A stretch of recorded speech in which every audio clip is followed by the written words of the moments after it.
about a year ago, if we thought that we had an international conference of this size and scale on a digital platform, we would have laughed at ourselves.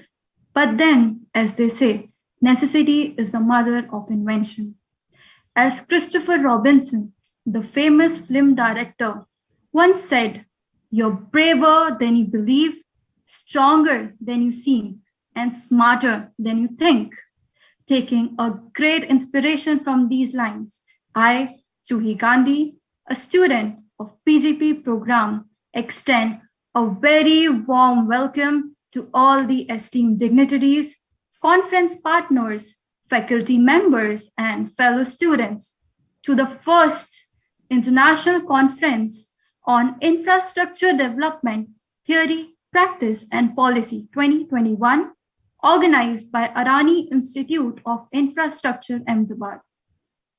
The institute, established in 2009, has been at the forefront of infrastructure management education in a specialized and scientific manner with its focus on research, education, and consulting.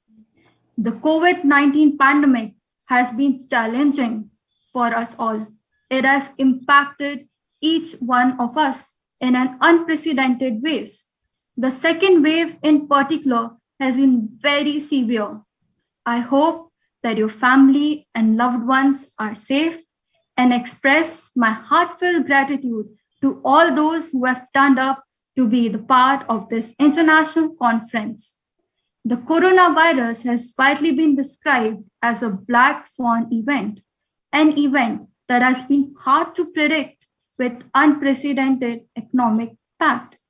Sadly, it continues to threaten the global economy, with infrastructure being no exception. The industry was left in a state of shock, leaving countries to cope up with demand while reeling under severe shortage of resources. In this, it's the positivity and the belief of a brighter and prosperous future that has kept us all going. With the aim of furthering this spirit of positivity, AIIM is organizing this conference, which aims to bring researchers, practitioners, academicians, and policymakers from domain of infrastructure together and promote interdisciplinary academic and policy research. With the aim, I would like to take a moment here to thank our knowledge partners, ENY Global Limited, Gujarat Infrastructure Development Board, and the Chartered Institute of Logistics and Transportation, as well as our publishing partner, Rutledge, part of Taylor and Francis Group.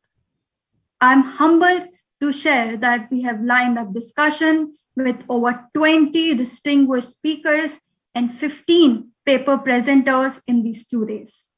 It's my pleasure to introduce Dr. Rachna Gangwar, faculty in the area of transport and public policy, and as a convener of this conference.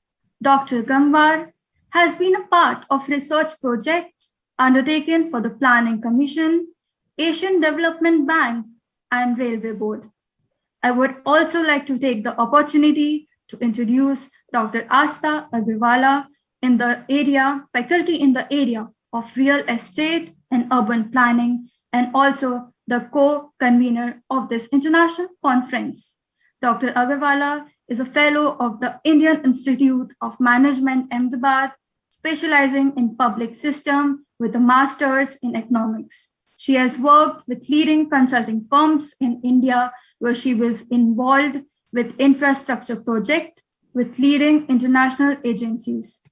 With this, I request Dr. Rachna Gangwar to say a few words and begin the proceeding of the conference, please.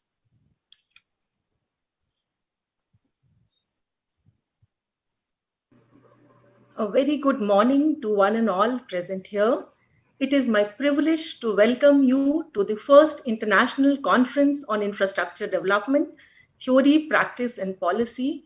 I extend warm welcome to Dr. Malay Mahadevia, Whole-time Director, Adani APZ, SEZ, and Trustee, Adani Institute of Infrastructure, Professor Arun Sharma, former Deputy Vice Chancellor and Distinguished Professor Emeritus, Queensland University of Technology, Australia, Mr. Anil Sardana, CEO, Adani Transmission Limited, Professor G. Raghuram, Principal Academic Advisor at National Rail and Transportation Institute and former Director, IIM Bangalore, Mr. Shailesh Pathak, CEO, L&T Infrastructure Development Projects Limited, Mr. Manish Agarwal, Partner Infrastructure Advisory, Price Waterhouse Coopers India, and many other dignitaries and guests who have joined us online to grace the occasion.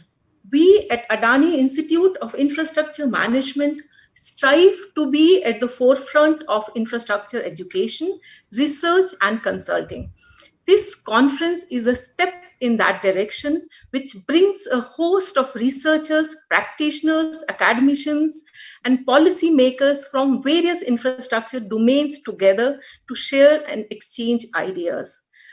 The idea of this conference was mooted 6 months ago, and the journey till here has been full of enthusiasm, exploration, and hard work. We brought a dedicated newsletter with contributions from our faculty members and practitioners as a precursor to this conference, and a book of abstracts with an ISBN number allotted by the Ministry of Human Resource Development, Government of India. We will also be coming up with a compendium published by Taylor and Francis. The conference brings the Institute's 5 centers of excellence that focus on transport and logistics, urban and real estate, energy, social infrastructure, and finance and risk management together. The conference tracks, plenary sessions, and panel discussions are carefully designed and curated by these centers of excellence. Despite uncertainties posed by COVID at all stages, we are glad to have come this far. I'm happy to share that this being our first conference, we have received a very good response to our call of papers. The theme of this year's conference, sustainability and resilience, finds its genesis in the fact that despite huge investments in infrastructure in India and across the world, the development models may not address the core issue of sustainability, that is the social and economic inequality and negative impact on the environment. I would like to mention here an often quoted response of Mahatma Gandhi when a journalist asked him about India attaining the same standard of living as Britain. He said it took Britain half the resources of the planet to achieve this prosperity. How many planets will a country like India require? This truly highlights the need for reflecting on models of development and the entire ecosystem. The 2 days of conference provide you with a unique opportunity to interact with more than 20 well-known infrastructure experts from academia, industry, and government. We hope you will find these sessions engaging and enriching. I welcome you once again to ICID 2021. I now invite Professor Astha Agarwala, the co-convener of the conference, to proceed with the unveiling of Book of Abstracts. Over to you, Astha.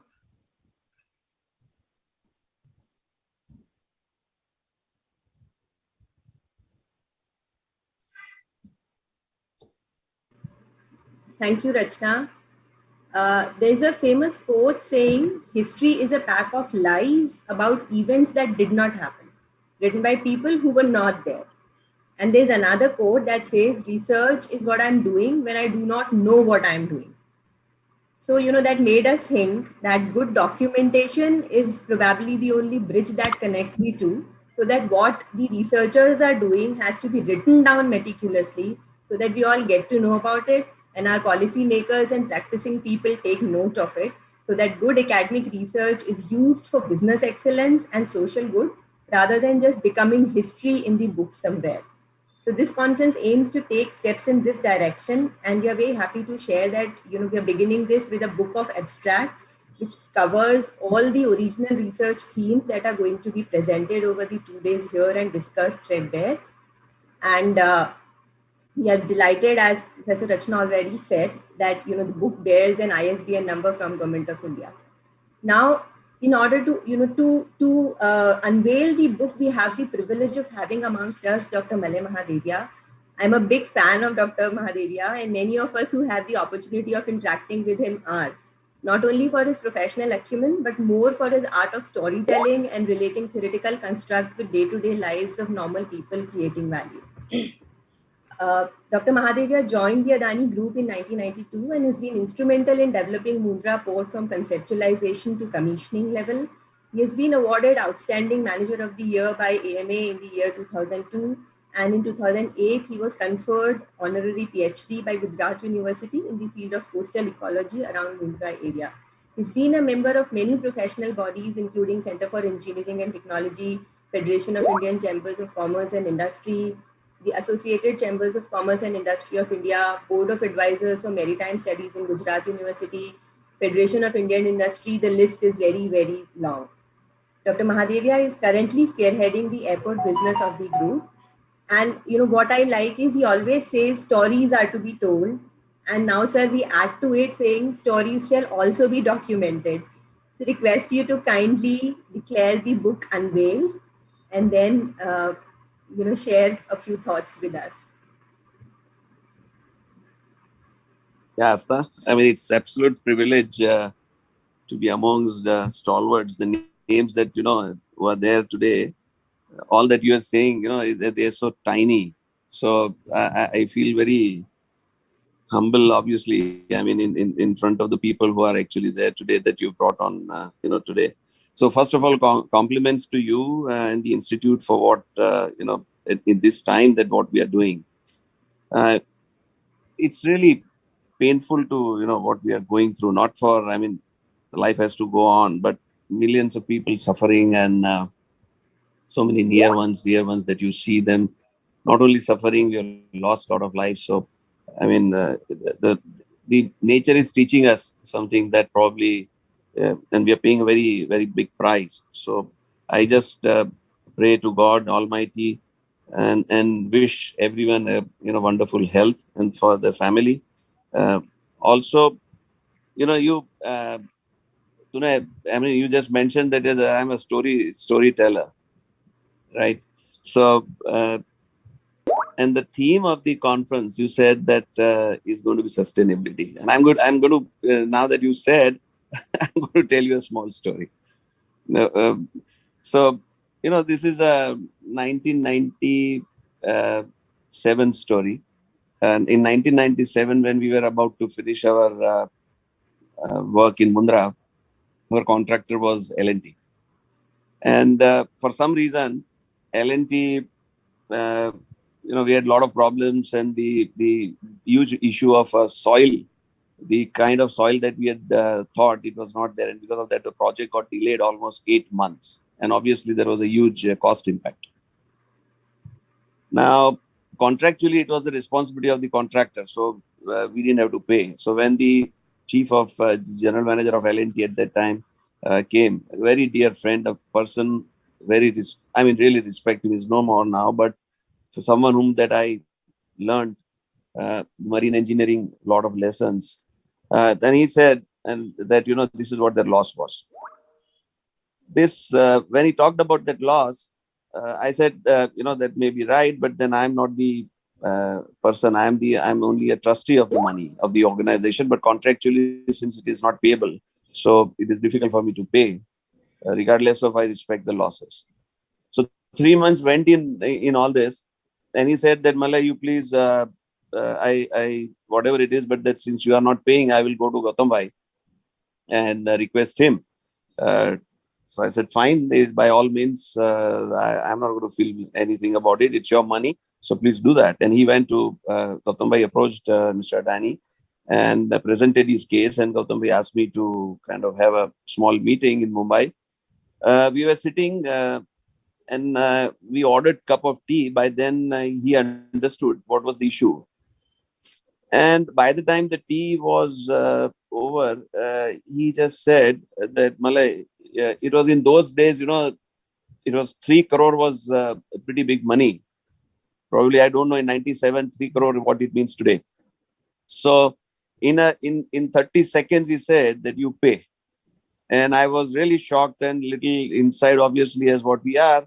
As a commercial person, you felt that this was, we lost money unnecessarily. There was no need for us contractually.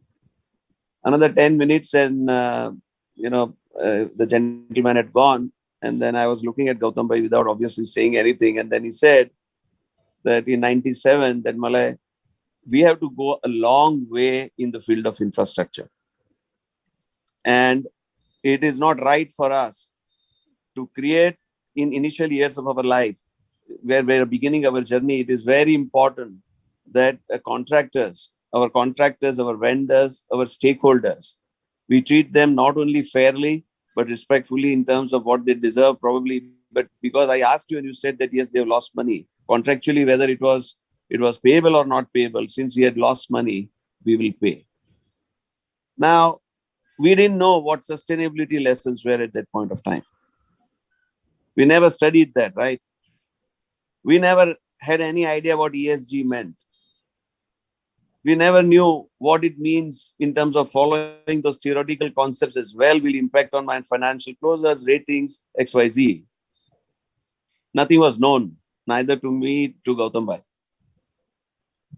But culturally, so when you talk about sustainability, while we'll know all the processes, but what it comes at is really believing in what we say, in trusting in terms of the values. And if that is practiced in a very simple, common sense way, I think we have lots and lots to learn from the wisdom of the elders and what we have been practicing in since many years. So I thought that your concept of environment and sustainability is something that needs to be, while in academic institution we will teach all the principles and all sorts of aspects that is globally important, but also it is important that we teach our students that what it really means. So with this, I thought, let me, tomorrow when Asta comes to me and says that where was the story? So now I also had to kind of complete my job. With that, I'm no one, Asta here. You can, Professor Verma, Raghuram Saab, Anil, Sardana Saab, people are here. So I think they are far more deserving than what I am, but I'll complete the formality of unveiling the book and wish this conference a great success. And also the institute. And a small thing, Asta, we have a long way to go. We started journey in infra, but the entire dream of this institution is to create the infra professionals who are different than engineering or management professional. Country like India requires infra professionals of different kind who understand policies and actually create those assets, the assets of importance, of national importance, which will keep contributing for years to come for the country. Now, those are specialized people because those people are different in terms of understanding what infra means, be it in the policy perspective, in terms of construction, technology, in terms of financing, in terms of regulatory, in terms of environment, ESG. So while we have started a journey, but with the support of the stalwarts that we have today, I wish that we really create the best of the talent for the journey of the country and contribute in journey by building this country, as we call it, as our contribution as nation building, as Adani. So with this, Asta, I think I'm very happy to unveil this book and wish the conference a great success. Thank you. Thank you so much, sir. Thank you. Let's have the book unveiled now, as sir has declared it unveiled.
Thank you so much, sir, for your encouraging words and Thank the you. story, of course.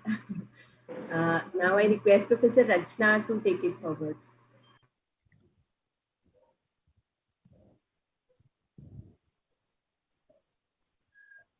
Thank you very much, sir. Your words of wisdom in the form of stories are always inspiring and motivating, and there's always so much to learn from you. We now begin with the inaugural panel discussion on the theme Making Sustainability Mainstream. This panel will explore the best ways to address the challenges of converting theoretical concepts around green and sustainable infrastructure into planning and practice. We have the privilege of having Professor Arun Sharma, who will be moderating this panel discussion among very distinguished panel members comprising of Mr. Anil Sardana, Professor G. Raghuram, Mr. Shailesh Pathak, and Mr. Manish Agarwal. Professor Arun Sharma is a distinguished professor emeritus at the Queensland University of Technology, where he served as a deputy vice chancellor during 2004 to 19. He is chair of the Council of QIMR Berghofer Medical Research Institute. He is an advisor to the chairman of Adani Group and leads the group's sustainability and climate change function. Professor Sharma has played a leading role in the development of Australian technology research capability. He was a co-founder of National ICT Australia Limited, now CSIRO's Data 61. He was head of the School of Computer Science and Engineering at the University of New South Wales, where he co-founded the Cooperative Research Centre for Smart Internet Technology. He was made a member of the Order of Australia in 2019 Queen's Birthday Honours for services to computer science and information technology. Professor Sharma has fostered business links between India and Australia and served as the National Chair of Australia-India Business Council. In 2018, he received the Lifetime Achievement Award at the Australia-India Business and Community Awards. Professor Sharma received his undergraduate degree in computer science from BITS Pilani in 1985, PhD in computer science from University of Buffalo in 1990, and postdoctoral training in the Department of Brain and Cognitive Sciences at MIT in 1990. In 2019, he was conferred the Distinguished Alumnus Award from BITS Pilani. Sir, it is a privilege to have you here today with us. I now invite you to kindly take over. Over to you, sir.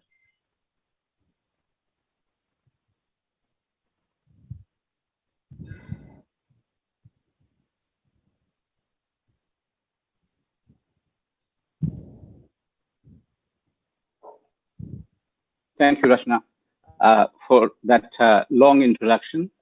It's a privilege to be here, and I really feel that what the Institute has done is admirable under the circumstances. And I do want to acknowledge your contribution, Astha's contribution, Sandhya, and Keshav, and the inspiration that Malay Bhai and Devang have provided, that in spite of what is happening in the country, all around us, you have managed to pull this through in a very professional way.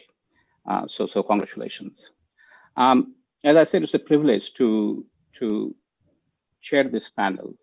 And after I make some general comments, I will give you an introduction to the panel members. And I can't tell you that we can put together another stellar combination of talent at the same time in India, or perhaps anywhere in the world. We are in for a treat.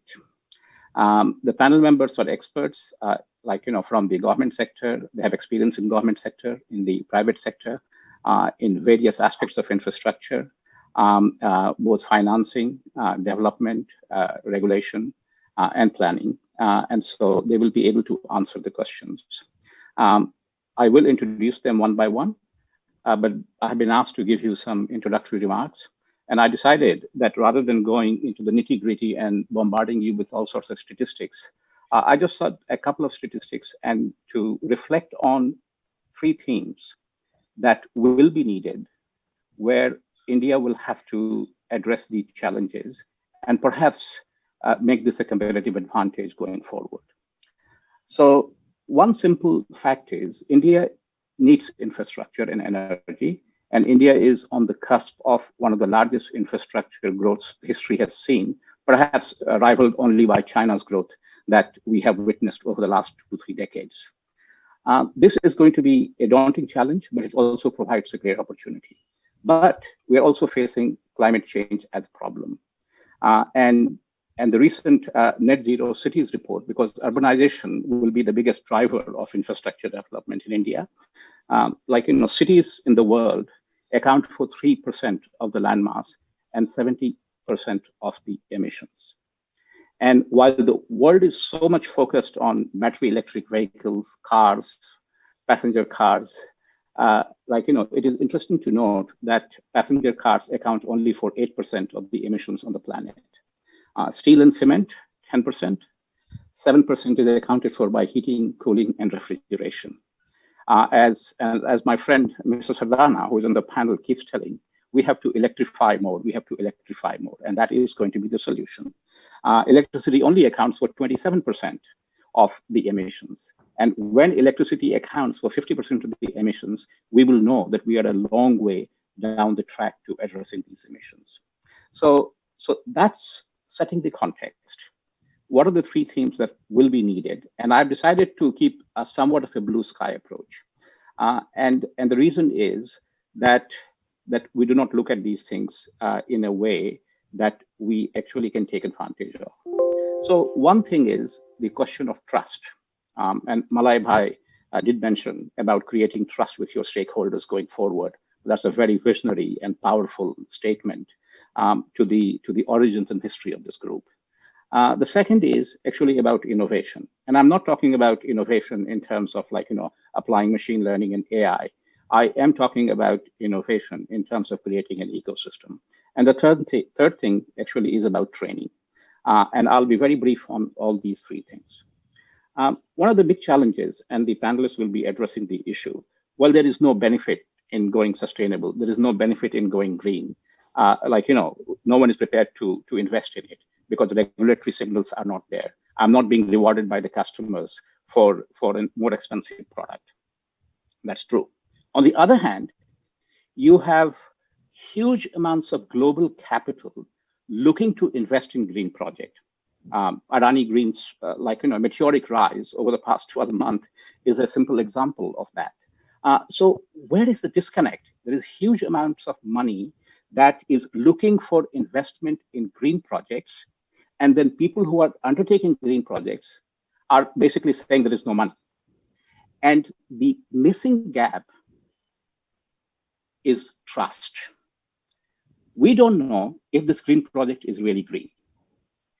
We don't know that investment, fund managers can actually tell the fund owners that they have invested in this and this really is green. The technology exists. We have architectures of blockchain that can actually create sort of a trust platform. But technology is the simple bit. Creating a trust platform requires the ecosystem working together. It requires industry sectors. It requires regulatory framework. It requires civil society. It requires NGOs to create that trusted platform that if this building is green, I can say with confidence that this building is green and investment will come. So India can really establish this, given that it has the technical talent to create a trusted platform where the gap between people willing to invest in green projects and the lack of investment by people trying to do green projects can be done. The second is question of innovation. Innovation, everyone is on about AI, machine learning, can we apply a blockchain to do something here? But innovation needs to be looked at from a much broader perspective. Now, if the country is going to spend hundreds of billions of dollars in infrastructure, can we, as a result of it, create a industry segment in India that will go global in building, in providing technology solutions and startups that can go global in the sustainable infrastructure space? Now, the challenge is that societies that have created, or regions of the world that have created open architectures around standardization, have fostered the development of startups that scale. If we don't have standardization, then what happens is every company is trying to provide a solution to a particular, client. But if all the consumers of infrastructure services, if all the building segment, all the industry and infrastructure sectors just sat down and say, let us standardize as much as we can, then suddenly a startup doesn't have to provide a solution to one particular client. It actually is addressing a significantly bigger chunk. And this is how India can use the investment, the huge investment in infrastructure and the market size to create a startup culture in sustainable infrastructure that can go global. The third thing is training. Now, this actually is going to be more challenging for India. India has human capital, but there is a cultural issue in India, and having been born in India and studied in India, I can take the liberty of making this comment. There is a fascination with getting a college degree, and whether that college degree is useful or not. And we know that India has fantastic institutions, and if you go to the right institution, you're getting world-class education. But infrastructure growth will require world-class vocational skills. And somehow we have to raise the cultural profile, the prestige of vocational education. Because as technology, AI, progress, much of the things that college professionals do, the analytical work, will be automated. The skills that combine working with hand and using software will start elevating on a global level the vocational class. We're already seeing the concept of nurses becoming nurse practitioners, where they're actually taking a lot of the responsibilities of general practitioners. And this is something that India will have to address if we are going to address the issue of sustainable infrastructure challenge. So with those few words, I just felt that I would also like the panelists to reflect on some of them. And I will now move to introducing the 4 panel members. So as I said, we're blessed with a very powerful panel. I'll go in order that I have been provided their bios. Professor Raghuram. Professor Raghuram has a PhD from Northwestern University, a postgraduate diploma in management from IIM Ahmedabad. He specializes in infrastructure and transport systems, logistics, and supply chain management, and has conducted a significant level of research that is worthy of a leading academic. Prior to taking over as the director of IIM Bangalore, he was a professor at the Indian Institute of Management, Ahmedabad.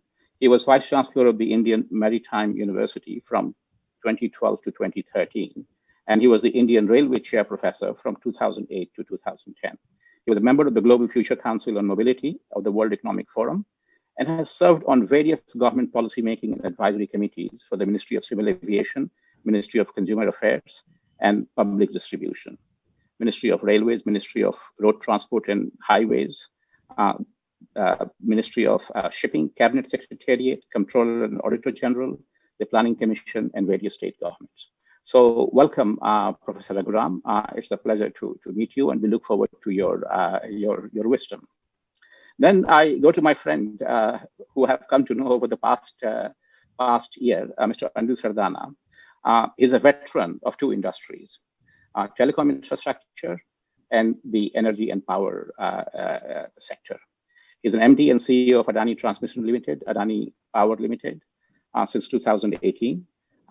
He previously was the executive director on the board of Tata Power.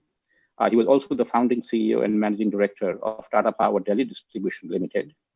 He's credited to having spearheaded the dramatic turnaround of Tata Power Delhi distribution, having achieved benchmark performance standards, including world record reduction of aggregate technical and commercial losses, and making discoverable changes in deliverables to customers. Anil has spearheaded two major M&As, namely with NTT Docomo of Japan and a reverse equity swap and merger to create most valuable telecom tower infrastructure company, Viom. He has 40 years of experience in the infrastructure space, particularly in the energy and telecom sector. He had also worked at NTPC for 14 years and BSES for 7 years prior to joining Tata Group, where he spent 18 years. He has held the chairman's position at CII National Committee on Power, whereafter he is now national co-chair on CII's infrastructure. He's one of the true visionary executives of the Adani Group, and the whole group is blessed that he is part of our family. Then I go to Mr. Shailesh Pathak. I'm very pleased to meet you. It's a pleasure to introduce you. He's the CEO and whole-time director of L&T Infrastructure Development Projects Limited. I just wondered if you heard the story that Malabhai, has that become a folklore in the L&T world? And I'm sure you can comment on that. But that was a very powerful story on how you build, how you think so long-term and build trust. So Mr. Pathak has over 3 decades of experience shared evenly between the private sector and Government of India's Indian Administrative Services.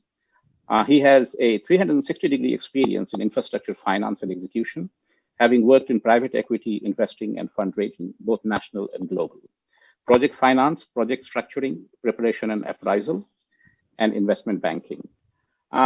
As part of G20 Nations Business Group B20, he's a member in the Finance and Infrastructure Task Force of 2021, Italy, and was part of the earlier B20 Infrastructure Task Forces in 2020, Saudi Arabia, 2018, Argentina, 2017, Germany, and 2016, China. He's also part of the BRICS Business Council's Infrastructure Working Group. He completed his MBA from IIM Calcutta and his BCom honors from SRCC Delhi. He also has an LLB and a diploma in business finance. He attended a leadership program at the Said Business School at University of Oxford in 2011. He's passionate about environmental sustainability, we all have to be these days, and wildlife conservation. He also has a diploma in ornithology and has scaled a 6,831 meter peak in the Himalayas, apart from extensive trekking. And then finally, I come to Mr. Anish Agarwal. He represents India on PwC's Global Capital Projects and Infrastructure Network. And like myself, he is a graduate of BITS Pilani, so he must be special, with a PGDM from IIM Kolkata. He has over 25 years of experience in advising developers, financiers, governments, and regulators in enabling private sector investment in infrastructure. His experience encompasses planning of economic corridors, which is going to be very, very critical, designing policies for sector restructuring, preparing PPP programs and projects, managing transactions to deliver value for money, and advising investors on infrastructure investment. He has led several sector shaping engagements across energy, transport, and urban sectors. He is a reputed thought leader in infrastructure and regularly shares his insights through articles and discussion papers. If it was a in-person meeting, I would have asked all of you to give a standing round of applause to a distinguished panel. And I look forward to the discussion that will happen. Let me just do a bit of housekeeping. How this will happen is that there are 2 questions that we are going to give to the audience, 30 seconds. So we will put the first one now, and you provide a poll of the questions. After 30 seconds, we'll get the result. Then I will go to 2 of the panelists, Mr. Sardana and Professor Raghuram, to address, in addition to the things that they want to say, the discussion points that come out of the panel. Once we have that, then we'll go to poll question 2, and then I will invite Mr. Pathak and Mr. Agarwal, and then I will be provided with some questions from the audience. And we are using a different platform for it. It's a ERA platform. So those questions will be supplied to me by WhatsApp. And then I will hold a Q&A session. And then we will conclude. So that's how we're going to go. So please put up the first poll question. So we're counting for 30 seconds.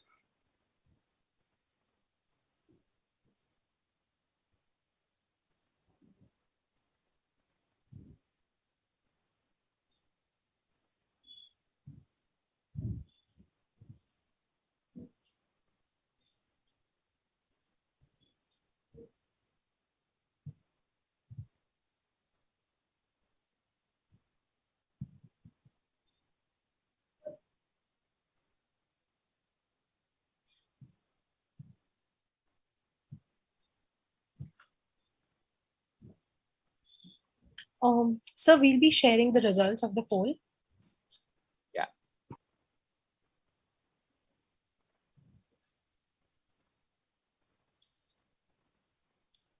So we have 57% for businesses will have to support research and development to find solutions which are green and profitable. I can already see a case for huge amounts of R&D tax concession.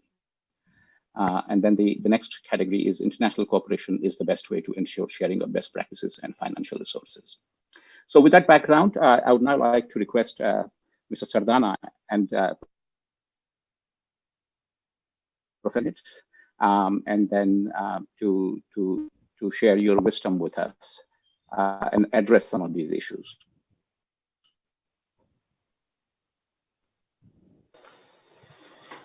Thank you, Arun. And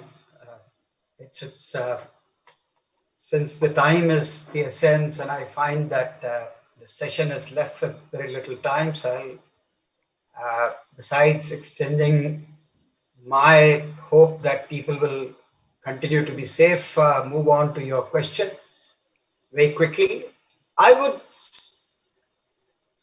immediately suggest that it should be all four, and there can't be any choice today the world has with regard to those options that were displayed, despite the fact that the participants certainly thought that the businesses will have to support research and development, and undoubtedly they will have to do that. But my sense is each one is very critical.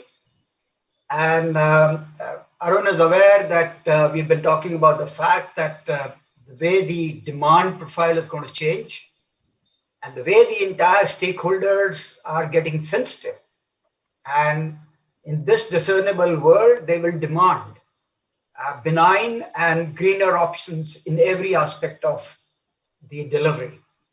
So today, the time has come when the governments of the day, including you talked about some bit of geopolitics in terms of international cooperation in your part B, and of course, the major role, while you said financial resources as one component, according to me, lenders and insurers will play a very, very critical role because they will look at it from not just the lens, but best of microscopes and telescopes to make sure that the world gets aligned to the sustainable options. So coming back to at least the point that I can do justice, I would once again reiterate what you said in your opening remarks. The world will move in the energy portfolio to electricity. Today, what is somewhat around 20% and the molecules constitute 80% in the energy portfolio will very soon come to, and not in very distant future, come to 50-50%, because that's how the demand aspects will promote it. And therefore, the role that each of these four options will have in terms of bringing about changes, both in the demand side, because you will see aspects of energy efficiency partaking a major role in terms of buildings, in terms of transport, in terms of industry. Similarly, they'll be on the aspects related to the supply side, renewables, fallback option, which is emerging in terms of bioenergy, hydrogen being one of the key ones, which will take a very large role after 2030. And then, of course, the fact related to how do we do the carbon removals and how do we do the circular economy in terms of recycling the bioproducts, etc., bio-waste products. So to me, both supply side and demand side will have to play a role international role, the finances roles, the government roles, the roles of each stakeholder is going to be very critical in the sustainability option. So all in all four, I will vote for all the four with equal gusto and with equal importance. Thank you. Okay, Professor Raghuram. Yeah, hi. Thank you very much, Professor Arun and of course, Adani Institute for setting this up.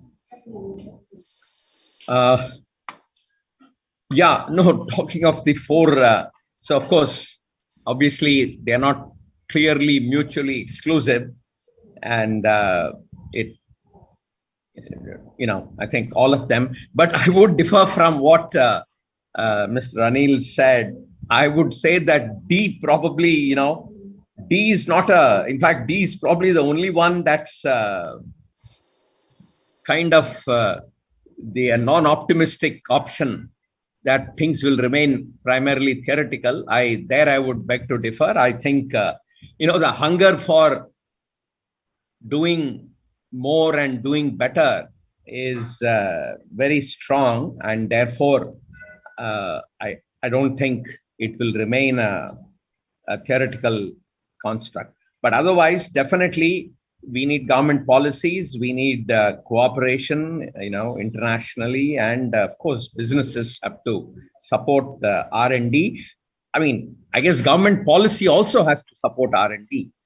So let me just reflect on a few examples. I mean, to bring home a few thoughts. So, see, even in this COVID, we can see, oxygen suddenly, the whole, where all the supply chain is crashing. Where sometimes it's like production is available, capacity is there, but it's not where we require, or maybe just even a simple thing like ability to rotate tankers or rotate the oxygen cylinders. So the whole bunch of issues that has suddenly hit hard. So that's one kind of thing where, of course, what was the planning and, or how can we gear up? But take hospitals. India can claim we probably have the best, definitely even in vaccines and whatever. I mean, and so much of personal backslapping we have been doing. But you take quality of hospitals, apart from the fact that we have hospitals that are the best in the world or would compete to the best in the world, but small in numbers, as you go down quickly, whether it is government-run hospitals or private hospitals, except a few niche where somebody out of passion keeps a certain level of quality runs down dramatically. You can have leakages of oxygen cylinders, you can have a fire accident. In the past 10 days itself, there have been all these other consequential effects. And, so essentially infrastructure quality at the grassroots level in India is just not there. And I think, that to me is a very important challenge for sustainability. Sustainability, even in a more basic way, sustainability even to deliver what that infrastructure is expected to do at a basic level. Of course, then you rise up to environmental, global climate change, of course, all those have to be parts of that sustainability. So clearly, a sense of quality. Now, for me, there are two ways. One is definitely more professionalism. People need to understand what it is, to make a good quality road or to, put in appropriate infrastructure that delivers what it's expected to do. The other is, of course, bringing in organizations whose reputation is at stake for the quality. And I think that's where the PPP logic in many ways in India has come in, where we say that, look, let's have an open competitive bid and now let's go for the best. where people have more at stake. The professional organizations have more at stake rather than maybe the traditional way where government does, where you simply do it on a contract basis, and then unless your technical specifications are proper, you can go for the lowest in cost. And there are a whole bunch of issues there about how the procedures work and so on. So we don't get the best quality. And just to give you an example, there has been so much talked about this new terminal at an example of a new railway terminal in Bangalore city. Apart from Bangalore city and Yeshwantapur, 2 stations, there's a third one at Bayyapanahalli that has been built. March it was completed, and it's waiting for the Prime Minister to give a date. But the first heavy rains have hit Bangalore, and suddenly that whole place is leaked in. I mean, there's water all over in the building. And the response that the people have given is that, these happen, these happen even in airports. These happen even in, it's, that's the stage where we are. And it really worries me. So training so that at the last level, the worker or whoever is, the sense of quality is brought in. Bringing in organizations to deliver with a certain level of involvement, whose reputation is at stake, because then they will take care of ensuring that even the lowest level person still speaks quality and delivers quality with professionalism. So I think that is more a structural way to ensure that we bring in such people.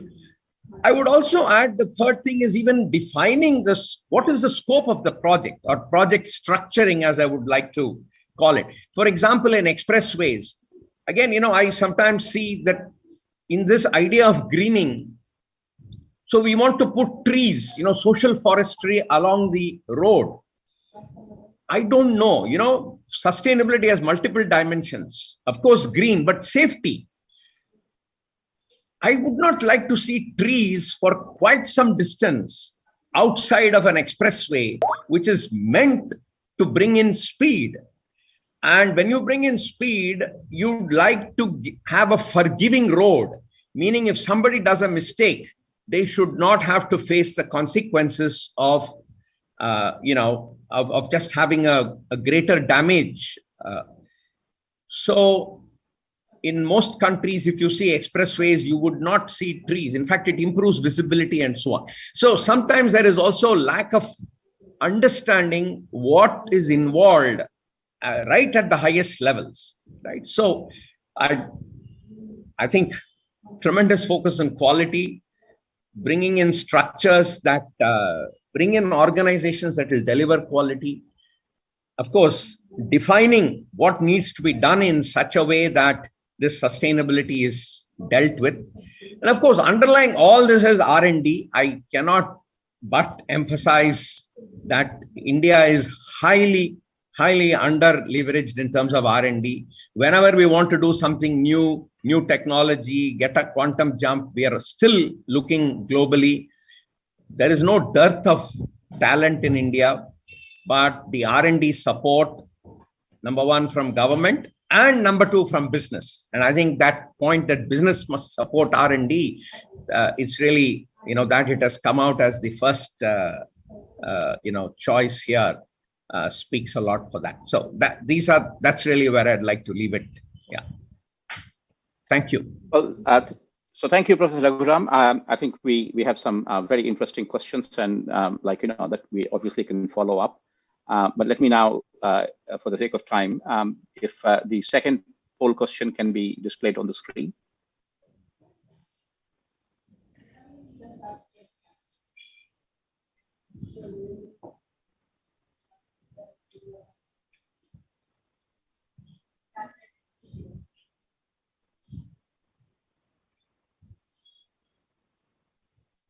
Does green sustainability compliance improve financial operational performance?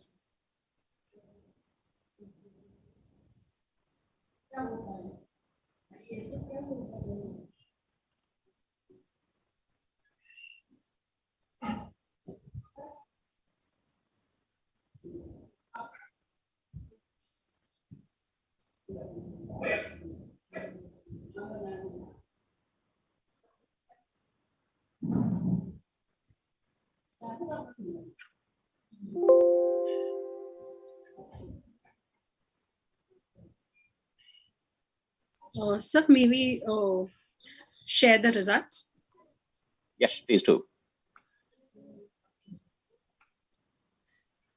Okay, so there is a big support that sustainability opens up newer opportunities in infrastructure creation, such as sustainable energy generation, and then also support for lowest long-term construction and operating cost. So with those two, I do invite Mr. Pathak and Mr. Agarwal in that order to provide some comments, and then we will try to have a concluding discussion. Thank you, Professor Arun. You can hear me, I hope?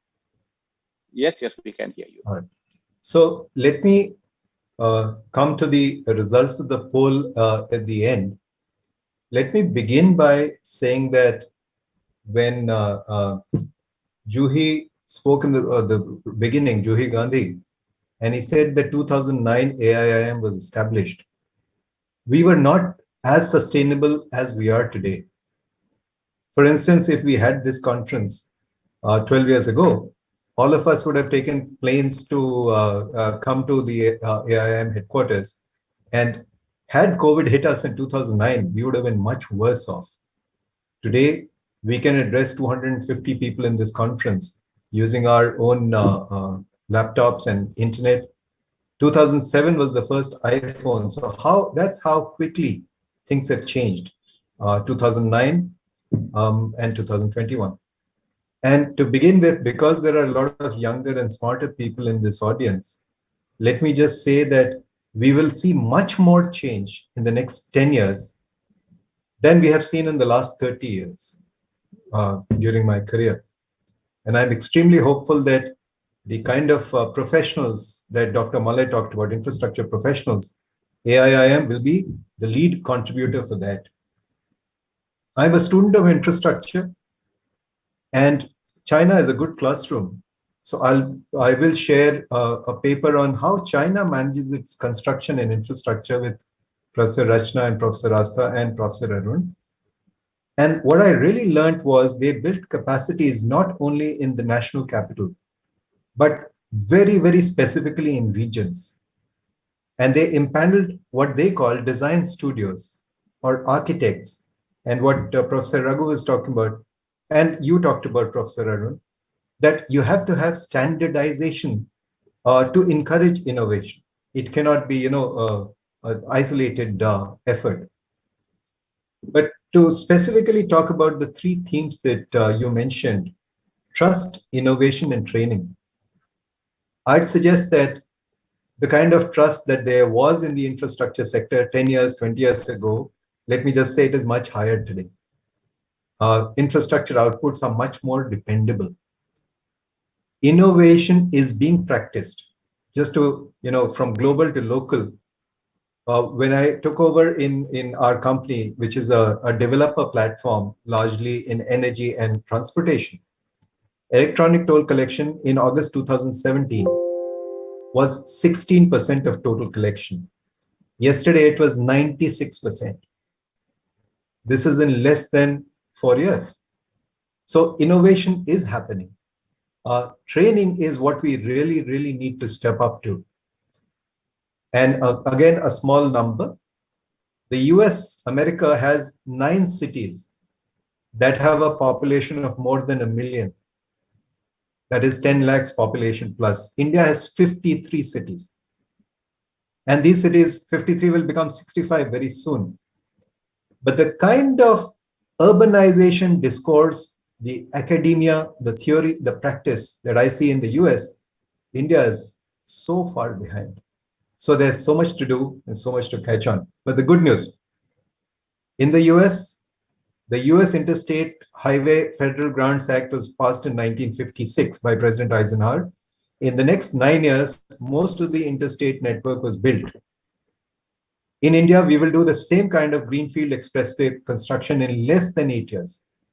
So in the next 6 to 7 years, we will complete all our expressways, which are access controlled. And actually, Raghu is right. You should not have trees on expressways. Another way to look at this is that, connecting infrastructure will get built in the next 5 to 10 years. But everything else in the cities will continue to grow. So let me offer you an example of the Mumbai-Pune Expressway, which connected the two cities via a very high-speed road in 2002. Now, you're not going to have 3 more expressways connecting Mumbai and Pune. That will be the one trunk infrastructure. But the two cities of Mumbai and Pune from 2002 to 2021 have grown like this. So what I wanted to share with our young friends is that trunk infrastructure, connecting cities, connecting countrysides will get built in the next 10 years. The challenge will largely then, after 2031, will be how to ensure that our cities develop well. So, highways will get built.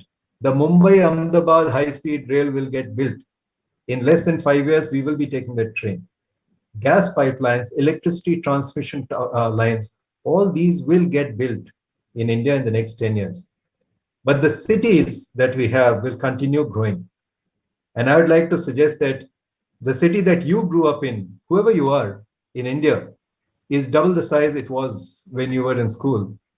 And after 10, 15 years, it will be double its current size. So since the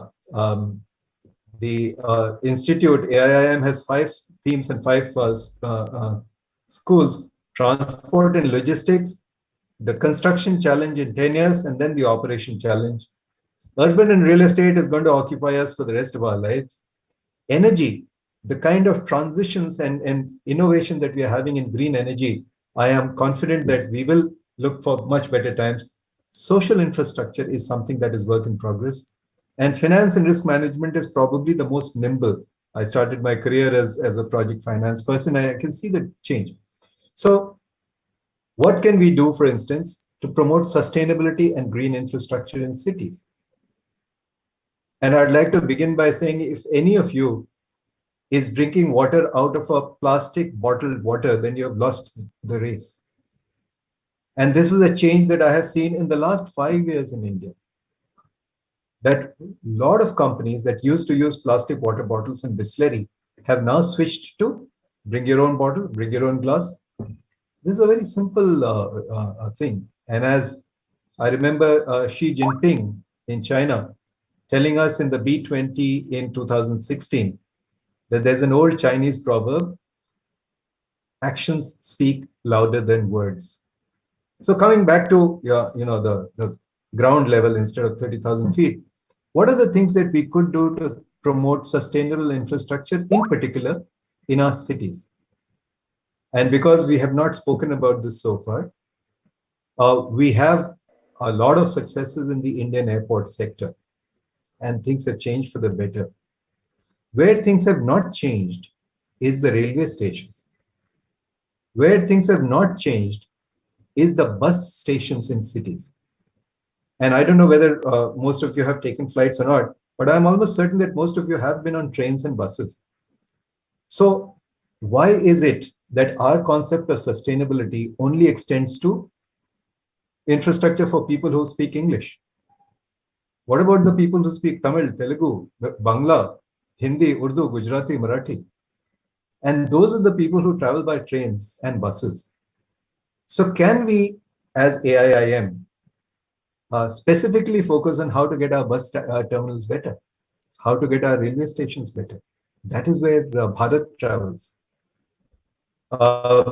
Stepping back, the 3 themes that you mentioned will definitely lead to a better boom for infrastructure that is bound to come in India. I'm happy that AIIM is putting a focus on the last thing, which is training. But, Dr. Mole shared a very interesting story that in 1997, Gautam Bhai had the wisdom and foresight to say we have to keep the entire ecosystem with us. And there is this concept in Hindu philosophy, Indian philosophy called Shreya and Preya. Shreya is something that may not be very appealing right now, but it gives long-term benefits.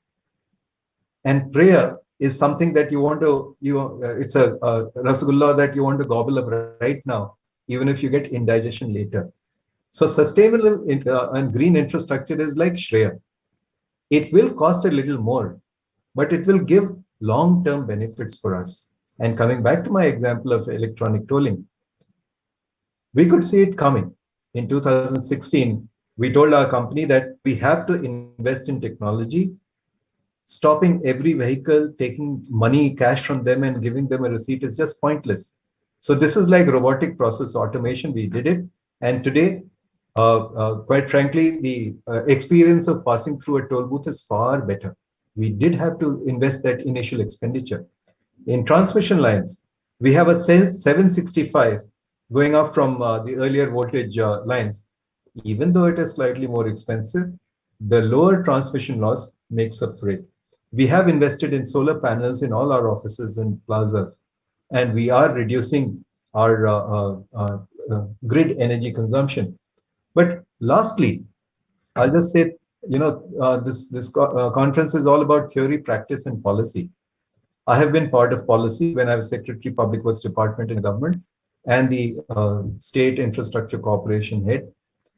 I have been part of theory. I have some publications on my LinkedIn page, and I suggested that the way we were going around PPPs in India was probably not the best. We should construct using government money, and once the cash flows are coming, we should monetize using asset monetization and PPPs, which is thankfully being adopted by government now. And in terms of practice, there are 4 stages of any infrastructure project. The first is design. And that is where India lacks the worst. We do not design our infrastructure projects well. The second is arranging the money. And having been part of the financial markets for a long time, I am saying that money is easier to arrange. You get the design right, you get the viability right, money will come. The third is construction. And there we need to work seriously on our construction management and contract administration. And the fourth is operation. And a lot of you young people will actually be part of the operations phase. So in the last 10 years, I have seen the rapid rise in operating assets interest. Whether it is airports, the Adani group has done a remarkable job in improving the operations of airports, or it is in highways. Today, even NHAI and a power grid are monetizing their assets.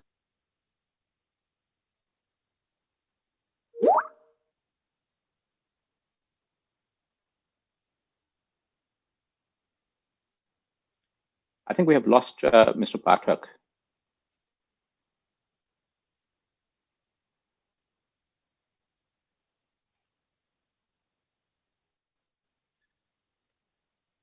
Hello?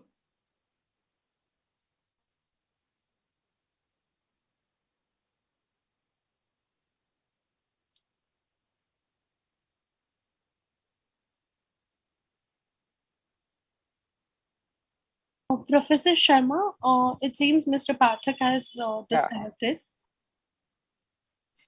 Yeah. So can I suggest that I'll go to Mr. Agarwal, and then obviously when he's able to return back, we'll have some question answer session. And I have been told by the organizers that we have a bit of spillover time, so we will have discussion. Yes, yes, Okay, sir. We have Mr. Manish Agarwal with us. Yeah, Mr. Agarwal, please go ahead. Thank you, Professor Sharma. Thank you, Rachna and IIM, for inviting me to this opportunity to be on the panel with friends and seniors from the industry who I've known for several years. I'll try and keep my comments short. I guess my reading of the poll question essentially was whether the private sector particularly will adopt green and sustainable infrastructure because it pays for itself. I was quite happy to see that that can't say was one of the options, and I was somewhat disappointed that not more people chose can't say as the answer, because I think the honest answer is that we still don't have enough research to be able to feel confident that the private sector will adopt green and sustainable, and that it will have a major impact, on its own. I think there is still, while there is a lot of excitement around it, but is it profitable? Does it keep me competitive? Are still questions that that managers of money and projects are asking. So I wouldn't expect it to happen on its own. But my bigger point, and particularly from an India perspective, is of impact. So even if all of or most of private sector, and particularly MNCs and large corporates like ourselves, adopted green in everything that we do, its impact on moving the needle from sustainability perspective in India is going to be little. Part of the reason I say that is that green is a lot more than renewable energy or solar. So all of us can start adopting solar power, and that's great. I'm not saying we shouldn't, but sustainability is also water, is also what people are using for cooking back in villages and so on and so forth. Also, sustainability is a lot more than environment. So it is inequality, it is women participation in labor force and so on. So not just power, but if you think about a sector like transport, it has a big impact on both green and on sustainability or social aspects of sustainability. A lot of that is in public sector, or a lot of those actions are with the public sector. If you think about agriculture, big impact on greenhouse gases, big impact on local pollution, big impact on social sector, whether it is employment, whether it is industrialization, skilling, health, water consumption, every which way. And there's private sector is really at the periphery, and even the government is kind of struggling with the kind of trade-offs that are involved there. So hence my point is this, that private sector alone, making announcements around net zero, even achieving net zero in an India context is going to be limited, which does not mean that private sector does not have a role. I think private sector and government will need to find many more innovative ways of working together, of bringing private sector expertise, efficiency, innovation into areas that are and will remain the preserve of the government. Two ways that I think about it. One certainly is broader or more integrated PPPs. I think of it in two ways. One, PPPs that are then multi-sectoral, multiple projects that together have a much larger impact on social and economic development, while improving the environmental situation. And I've done a lot of work around industrial corridors, which are essentially based on this concept that if we have to make a location competitive for manufacturing and therefore create jobs, then this port and this airport and this urban environment and this road and this power plant and transmission line must come together to achieve that dream. And I think financing at that integrated level is going to be more sustainable, not only in terms of impact, but also in terms of sustainability of returns for the financiers. The other way of integrating PPPs is more blended financing. So we almost think of PPP as distinct, either government funding or private funding.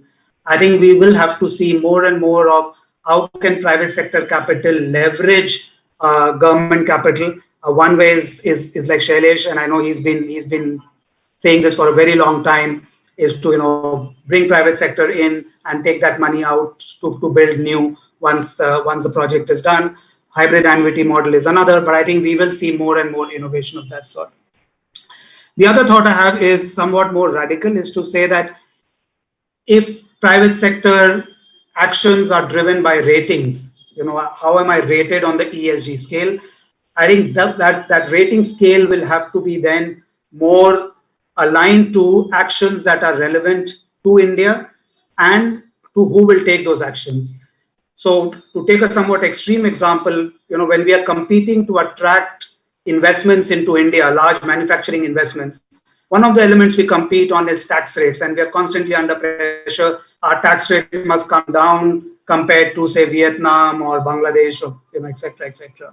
Fact of the matter is that our tax revenues go towards uplifting many, many more people out of poverty. So paying taxes in a country like India has a much larger impact on sustainability and sustainable development than perhaps in many other countries. I'm saying one can always do the maths around it. One can always say, let's take defense spending out of it because it is not sustainable. But paying taxes will have a much larger impact on inequality reduction, on women labor force participation, etc., than many of us not taking flights, which is not to say that we should. It certainly has an impact, but the relative impact is going to be much smaller. So from a materiality and the extent of impact of moving the needle on sustainable development goals, I think that at present we don't know whether private sector initiative alone is going to be sufficient, is going to be there because of its own merits. But we certainly need more innovative ways of government and private sector to work together to be able to move the needle on that. Thank you. Well, thank you, Mr. Agarwal. Yeah, and has Mr. Pathak joined? Yes. I just dropped out. I listened to all the other comments. Thank you. Yeah, no, that's good. So what I'll probably do is, well, the organizers have allowed us some extra time for question and answer, and I'll pick the threads that I want to. There are a lot of questions, and I wanted to pick one question from the audience, and then the other question I wanted to pick up from the discussion that actually happened, which actually is around quality of infrastructure and training. And the third question, if we have time, is the investment from overseas, the ESG ratings, what role they have to play going forward. So I don't know how much time we have, but let's ask the first question, which is from Dr. Shiv Mangal. And the question I have picked is because it hasn't been addressed. And Churchill used to say, never let a crisis go to waste. Okay, we are amidst the greatest healthcare crisis probably any country has faced. And there is clearly a lack of healthcare infrastructure. How do we use the current crisis to take India's healthcare infrastructure to a totally different level?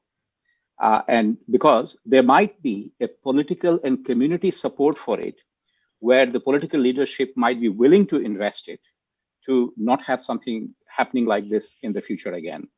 So I'll start with in the order that we start. Maybe let's start with Mr. Pathak, because we didn't finish you there. And then we will go to Mr. Agarwal, and then Professor Raghuram, and then we will finish with Anil on this question. Thank you. So the question is, let's not waste this crisis. Let's build up our healthcare infrastructure so that we can counter the third wave. And, just going back to what Juhi said, this is not a black swan event. A black swan event is something that is very, very low probability, but very, very high impact. Pandemics are not low probability.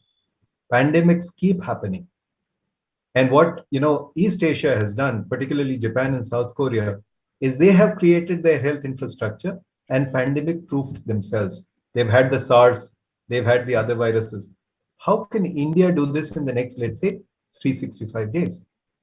And the answer is actually very simple. The first wave last April has already taught us a lot of lessons. And the biggest lesson that we've learned now is that we should never be complacent. What are the key things that we need to counter a pandemic like this? We already know. And given the response of the Indian ecosystem, not just the government, the private sector, we didn't manufacture any PPE in March 2020.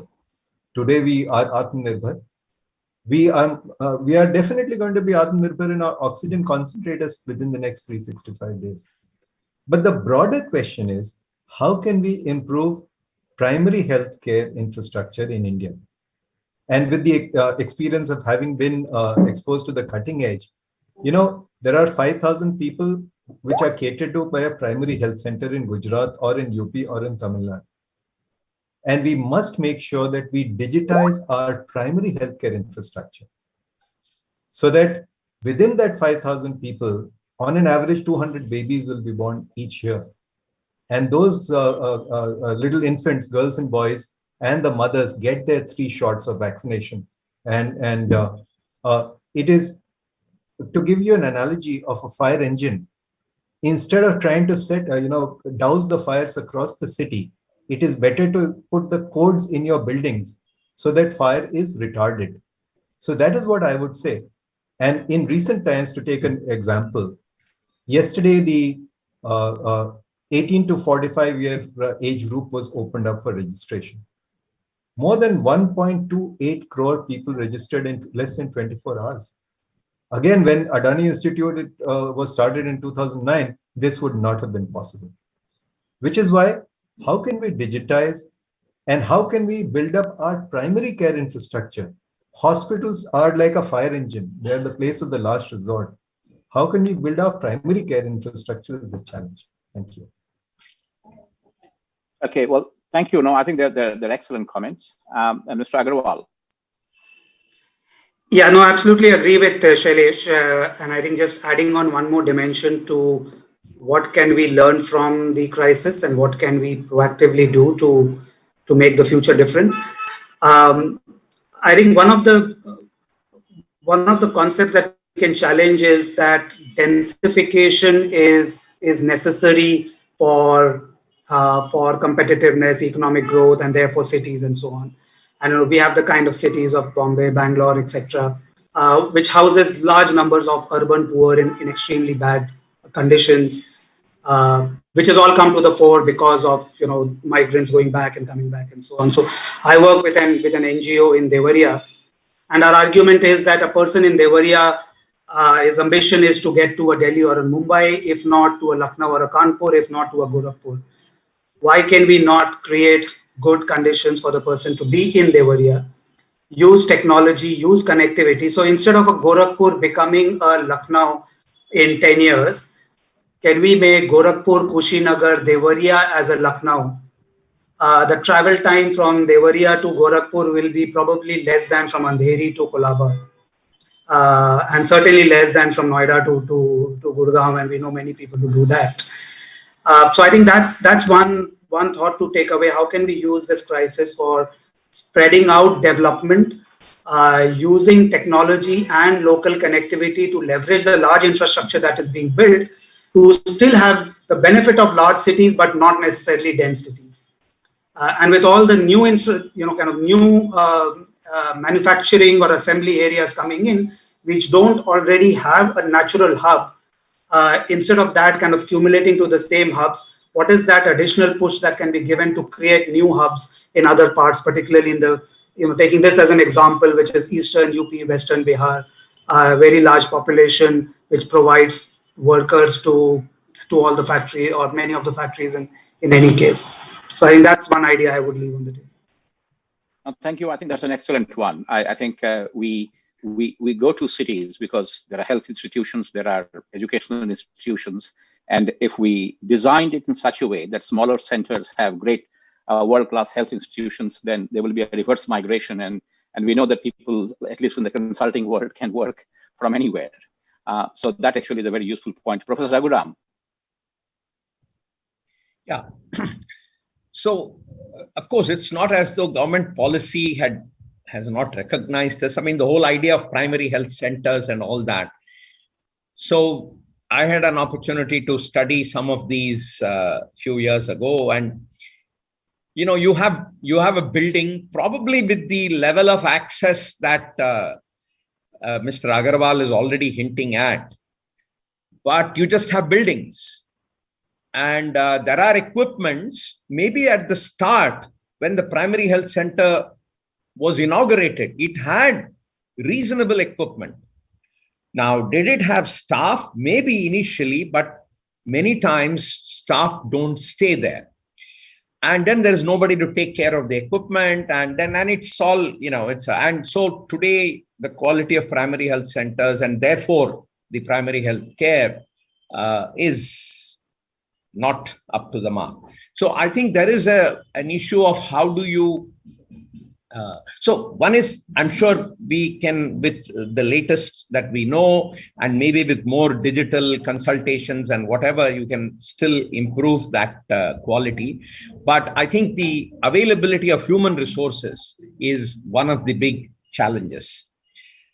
And I think this is now coming out. In fact, there's one in the WhatsApp University, there's a talk of Dr. Devi Shetty going around, which says that he says by end of May, the next headline of COVID would be not that people don't have oxygen or ICU, that we have oxygen and we have ICUs, but we don't have the nursing care and the doctors. I mean, right here, very close to where I live, the 950 or 1,000 bed hospital has come up. Of course, you know, they had teething troubles many days after it was formally inaugurated by our Home Minister. But even now, they don't have the staff requirements. They are not able to get the staff to be able to manage the whole place. So I think what Dr. Devi Shetty says is if COVID-related consequential fatalities or whatever happens, it will be because there wasn't enough professional care. So I think that issue has to be dealt with in the medical part. Our ability, at least in reaction, to ramp up, whether it was PPEs or ventilators, and I'm sure now with oxygen and ICU equipment, all that probably will happen. But the human infrastructure, I think, is very critical here. So, no, thank you. I think you. Sorry, I had another point to make. This is taking off from what, because I'm being. Sure. So what Shailesh said, to build on, when he said fire retardant, you know, why even get into a fire? You know, in India, which has so much of, you know, yoga and whatever, it's very unfortunate that our immunity levels are very low, whether it is nutrition and probably hygiene. I mean, people live in circumstances, hospitals are in circumstances where just outside the hospital, there is terrible drainage and there is, you know, so if you talk of the infrastructure of solid waste management and integrate that with just improving hygiene levels in India and better nutrition, that in many ways will hold back the extent of pandemics. Yeah. No, I totally agree with you. The greatest public health measure that saved lives in the history of world actually is the toilet that actually has contributed. Now, I've been asked to bring this to a close. Anil has had to leave. I think this has been a fascinating discussion, and I'm glad actually I've got you to focus on something that we hadn't discussed about. There were so many things that we can follow up, like, you know, R&D is important. It is the role of both government and business. But what the government can do is actually create funding mechanisms for researchers when industry also is collaborating in the funding. And some countries have actually made this into an art form. The other thing around the quality of professionals, and Mr. Pathak, you gave us a very enlightening picture of what is happening and where we are heading, and being at the forefront of infrastructure development, you have a bird's eye view of what is happening, and that's very encouraging to know.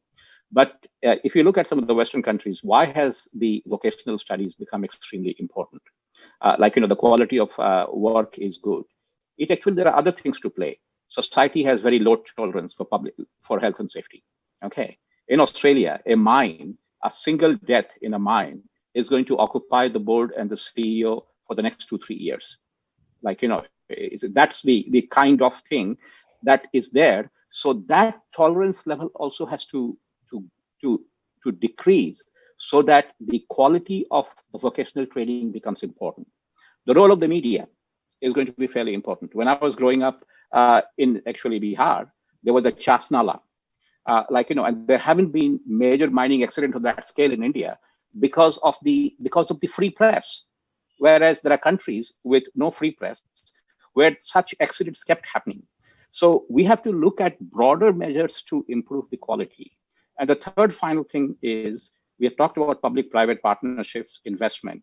And because you are all very influential, please keep in mind that the Western world has promised $1 trillion as part of the Paris Agreement for the developing world. And they haven't done much about it.